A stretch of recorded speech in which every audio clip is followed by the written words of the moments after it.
कभी भी सुन लीजिए, कहीं भी सुन लीजिए, आपको एक ही बात सुनाई पड़ेगी कि दलितों के साथ बहुत बुरा हुआ। उसे हर कहीं दया का पात्र ही दिखाया जाता है। चुनाव के समय राजनीतिक गलियारों में तो दलितों के साथ हुए भेदभाव के राग तो हर कहीं सुनाई पड़ते हैं। बहुत जुल्म हुआ बेचारों पर। उनसे खेतों में काम करवाया गया, गोबर गिरवाया गया, उन्हें शिक्षा से वंचित रखा गया। ऐसा कहने वाले और सोशल मीडिया पर ऐसा पोस्ट करने वाले आपको हर धर्म और जाति के लोग मिल जाएंगे। पर क्या कभी आपने किसी के मुंह से सुना है कि जब 1400 ईस्वी में मक्का से ईसा ने खून की नदियां बहानी शुरू की, तब उसकी तलवार ने एक ही झटके में ईरान, इराक, सीरिया, मिस्र, अरब से अफगानिस्तान, कतर, बलूचिस्तान से लेकर मंगोलिया और रूस तक सबको ध्वस्त कर दिया। फिर इस्लाम अफगानिस्तान से सिंध के रास्ते हिंदुस्तान आ पहुंचा। लेकिन यहाँ इस्लाम की रफ्तार धीमी पड़ती चली गई, क्योंकि इसकी लगाम राजपूतों ने थाम ली। भीषण रक्तपात के बाद भी 800 वर्षों तक उसकी नकेल ढीली नहीं पड़ने दी।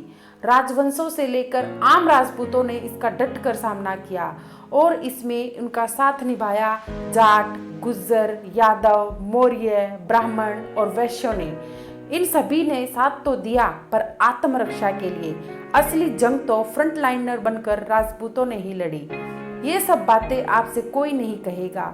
एक वक्त ऐसा भी आया जब राजपूतों में 18 वर्ष से ऊपर का युवा ही नहीं रहा।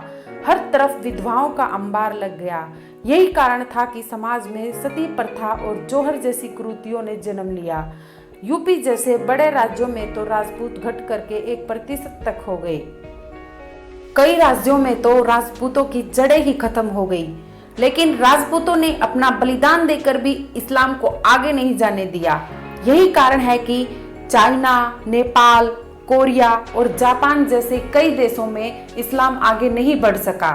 नाबालिग युवा बलिदान होते चले गए और इसी कारण क्षत्रिय अल्पसंख्यक बनकर के रह गए। इतने शौर्य और साहसी होने के बाद भी हमारे भारत में एक विदेशी आक्रांता अकबर को ही महान पढ़ाया जाता है।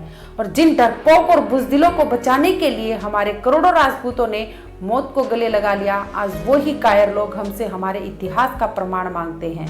अरे कभी फुर्सत लगाकर बैठना अपने बाप दादाओं के पास, तब पता चलेगा तुम्हें हमारा इतिहास। आज के लोकतंत्र ने तो हम राजपूतों को एक नया अछूत ही बना दिया। जब हम कहते हैं कि हम राजपूत हैं तो ये अपराध।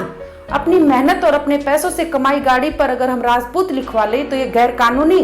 और जब कहीं आरक्षण की बात हो और दलित अपना जाति प्रमाण पत्र दिखाकर खुद प्रमाणित करे कि वो किस जाति से है और हम उसे उसकी सत्यापित की जाति से संबोधित करें, तो ये कानूनन जुर्म।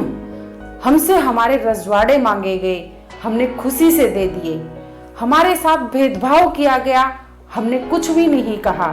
और जब ये हमारी पहचान और हमारा नाम तक छीनने चले हैं तो हम बोले भी नहीं। आखिर क्यों? कभी यवनों ने हमें दबाना चाहा तो कभी तुर्कों ने हमें दबाना चाहा, कभी अंग्रेजों ने हमें दबाना चाहा तो कभी मंगोलों ने हमें दबाना चाहा, परंतु हम अटूट बन अपने स्वाभिमान पर अडिग रहे, क्योंकि हम राजपूत हैं। भारत के अस्तित्व को मिटाने के लिए मुगलों ने कहा मुगल बन जाओ, पर हम नहीं बने। अंग्रेजों ने कहा अंग्रेज बन जाओ, पर हम नहीं बने।